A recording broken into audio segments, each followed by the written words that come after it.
Hellblade was a game I'd always heard of, but never played. I'd see glimpses of it around Steam and vague mentions from other people in the gaming community, but I had never seen gameplay or known anything about its story. So I was incredibly surprised to learn that the first Hellblade game sold well and won numerous awards, receiving praise for its sound design, narrative, visuals, acting, and for its much-needed representation of psychosis, a mental health condition that is often conflated with schizophrenia. From my understanding, psychosis is a symptom of schizophrenia, and can exist in a person without being accompanied by the other symptoms of schizophrenia. Both conditions, like all mental health conditions, are stigmatized by society. Because of that stigma, Ninja Theory decided to make a game that portrays psychosis in a respectful manner, while remaining engaging and raising awareness around the condition. After playing both Hellblade games and watching other people's reviews, I'd like to discuss both games not just as games, but as a representation of an invisible disability. I am not a mental health specialist in any way, but I've attempted to inform myself with research papers on psychosis to discuss how Hellblade works with psychosis, and how well it works in either game. Just a trigger warning, this video will contain discussions of depression, mental illnesses, and suicide. Also, a massive spoiler warning for Hellblade 1 and 2. I'll be talking about these games from start to finish, so if you've only played Hellblade 1 and you just want to listen to me talk about that, stop at this timestamp. So, let's begin by defining what psychosis is. The Oxford English Dictionary defines it as a severe mental illness characterized by loss of contact with reality and deterioration of intellectual and social functioning, occurring as a primary disorder or secondary to other diseases, drug ingestion, etc. But psychosis can be described in much greater detail than this. In 2013, a research paper was published by Dr. Simon McCarthy-Jones and many others that brought a set of qualitative studies together to help define and explore how psychosis is experienced. They analyzed 97 articles and sorted them into 4 themes, and split those themes into sub-themes. The main 4 themes were losing, identifying a need for and seeking help, rebuilding and reforging, and gifts from psychosis. Now, I could describe all of these and just read it to you, but I'll summarize the key details of each theme and discuss their appearances in the first game. In Hellblade: Senua's Sacrifice, you follow Senua's journey to Helheim to resurrect her dead lover, Dillion. The majority of your time is spent solving puzzles and fighting the Northmen in fast and flashy sword combat. These events are not told in this order in the game, but a brief summary of the story is that Senua and her mother, Galena, both have psychosis, something that Senua's father, Zinbel, believed was a curse. Senua's mother supposedly commits suicide because of her curse. Without her mother's presence or guidance, Zinbel's abuse only gets worse. He would isolate her and perform rituals on her, believing that his abuse would appease the gods. At some point, Senua sees a man named Dillion practicing his sword fighting, and begins practicing it herself from watching him. She eventually talks to him, and Dillion compliments her on her skills, telling her to come to the warrior trials with her sword. Senua tries to leave Zinbel to join Dillion, but Zinbel becomes furious at the notion. Senua defies him anyway, pointing her sword at him and leaving. Dillion and Senua would then spend time training together, with Dillion becoming a pillar for Senua and supporting her through her condition. The two become lovers. But then, a plague spreads in Dillion's village, and Dillion's father dies. The other villagers blame Senua for the plague, and Dillion's father's death is supposedly her fault too. She leaves the village to atone, but when she comes back, she discovers that Dillion and the other villagers were attacked by the Northmen. The majority of them died in the attack, with Dillion being sacrificed as an offering to the gods. She hears of Druf's tales of the Northmen and the gods, and she begins her journey to Helheim in the hopes of resurrecting her dead lover Dillion and rescuing his soul from the goddess Hela. The events of the story are told through Senua, and because of this, every detail of the game is affected by her condition. Going back to the 4 themes, the theme that Senua is tied to the most in Hellblade 1 is the theme of loss or losing. The loss of reality through constant voices and visions. Where's it gone? The fire's disappeared. It was everywhere. Maybe it was an illusion. It was a trick. Maybe it was a test. The loss of self due to the voices and delusions, and internalized and externalized stigma. No!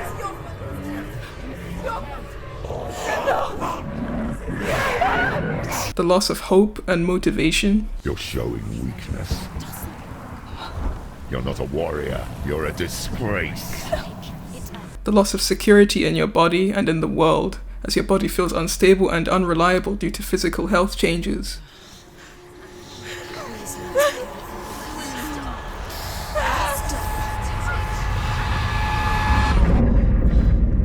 All of her suffering will have been for nothing.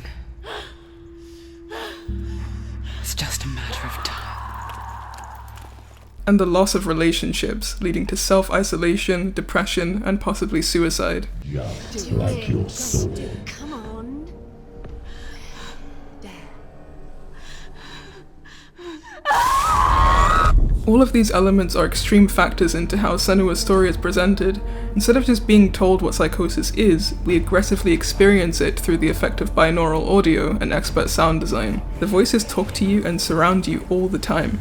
When you're solving puzzles, Faster, faster, keep going, keep going. when you're fighting, when you're in cutscenes,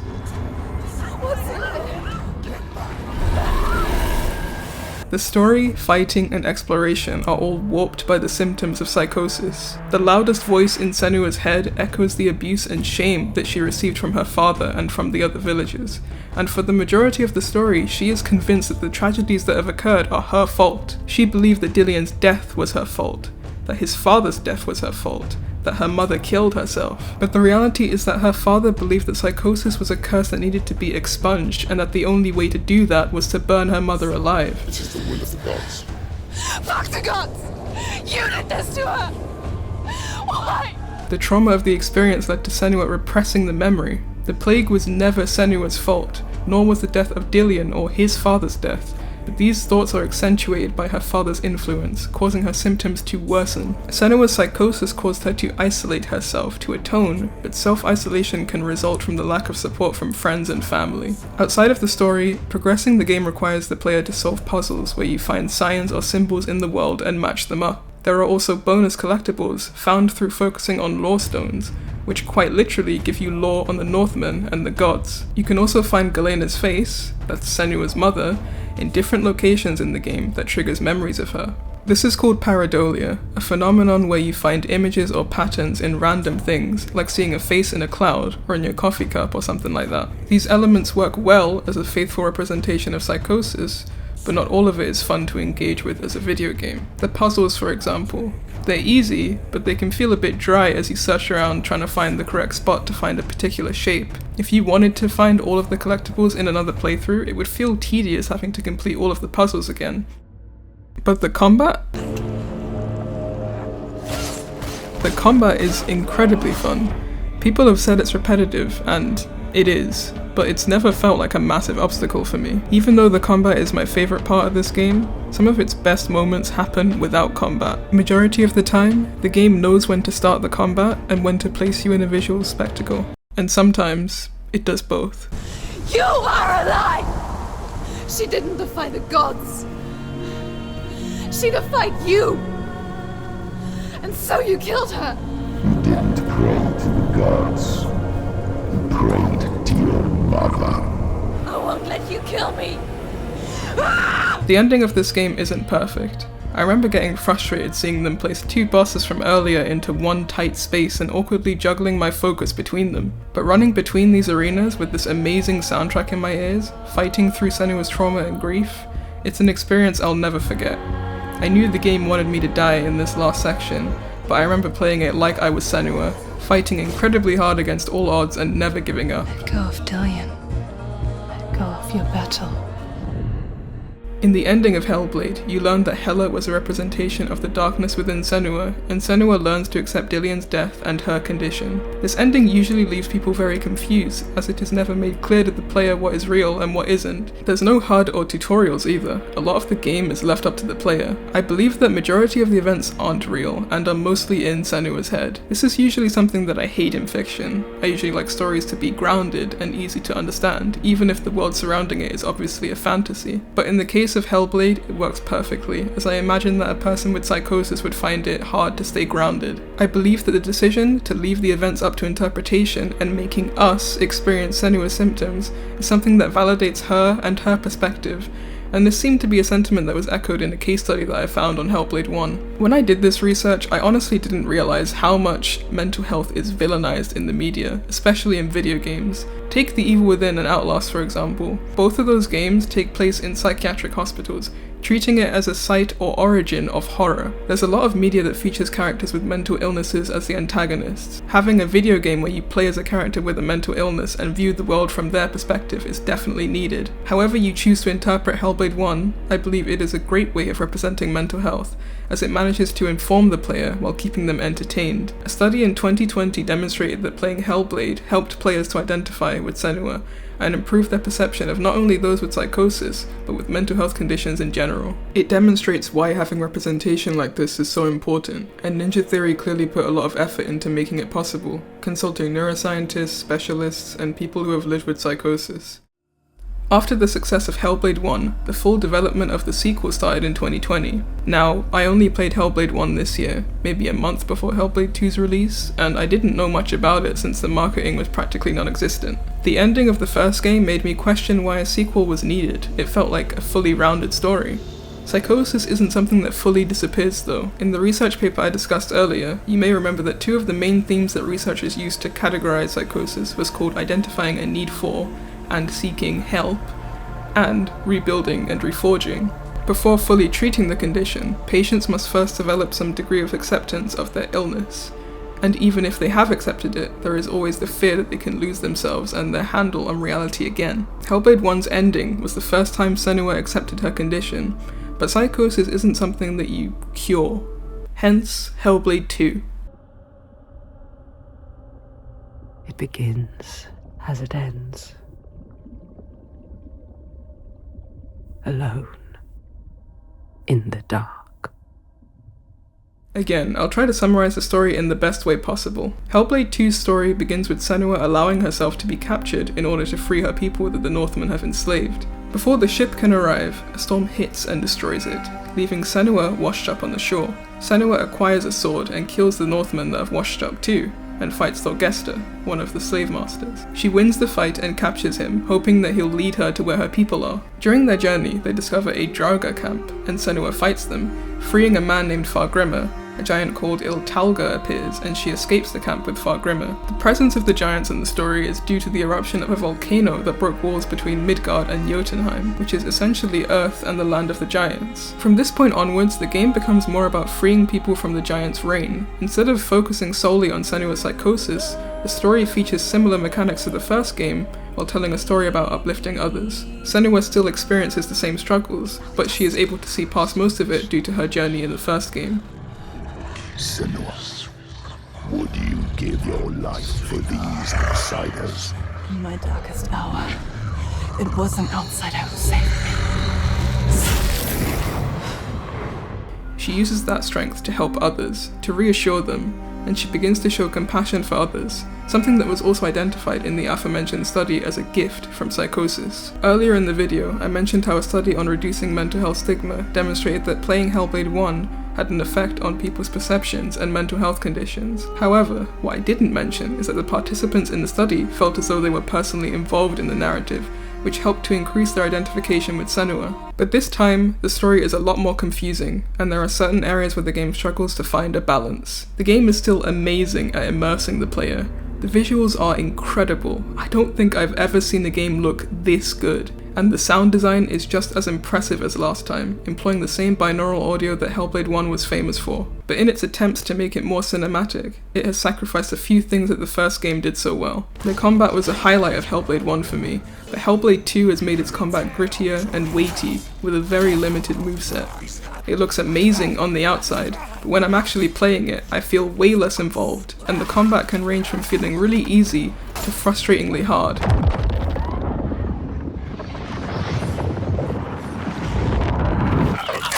I loved parrying in the first game, and my addiction to parrying probably comes from Sekiro, but in Hellblade 2, parrying is incredibly hard to pull off, and when you do pull it off, it feels like it either does nothing or ends the fight too quickly. Therefore, the best way to get through fights in Hellblade 2 is to build up the focus meter and just use it, bringing back the old fighting style for a few seconds and absolutely destroying the enemy. My hope was that the combat would start off slow and gradually build up again, but it didn't. As much as having multiple enemies on screen was sometimes frustrating in the first game, fighting enemies one-on-one that have little differences in attack patterns is a lot less fun. In spite of all that, I don't think it's that bad. There are moments, very particular moments, where the combat just feels like it works. The constant letterboxing and new cinematic style also made it harder to know when I was actually involved. At the beginning of the game, there were multiple times where I didn't know if I was fighting, or climbing, or supposed to interact with things. There was clearly an attempt to improve the puzzle sections, as they've added puzzles with switches alongside the symbol puzzles that were present in the first game. But again, they've added collectibles that are similar to the ones in the first game, where you discover lore stones or find hidden faces. And I imagine that with the volume of puzzles and walking in this game, it is not fun to replay. So when there are this many things that mess with your experience, it's easy to get bored and give up, or to stop paying attention. I've heard varying reviews about this game. Some of them say it's good, but others call it trash. I've heard people call it a glorified tech demo, stating that a game under 8 hours shouldn't be priced at £60. I don't agree with those statements, but I understand some of these reviews. Sometimes the story feels like it's repeating unnecessary things from the first game, in case you forgot. There are also no boss fights in this game, which was disappointing, because after seeing this,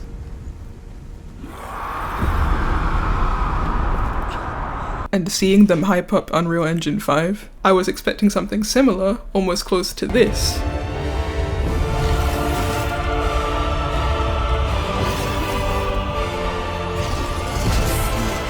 But instead, we got this. And this.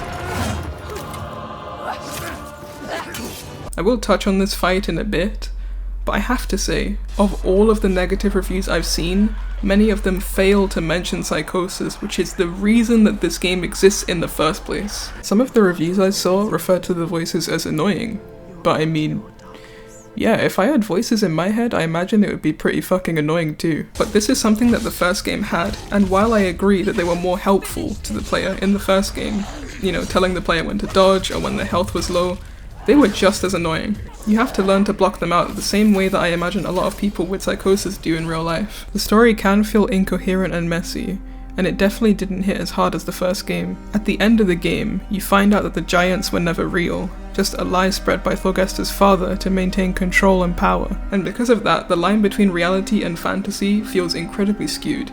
It's harder to believe or understand what parts of the story may have happened in Senua's head.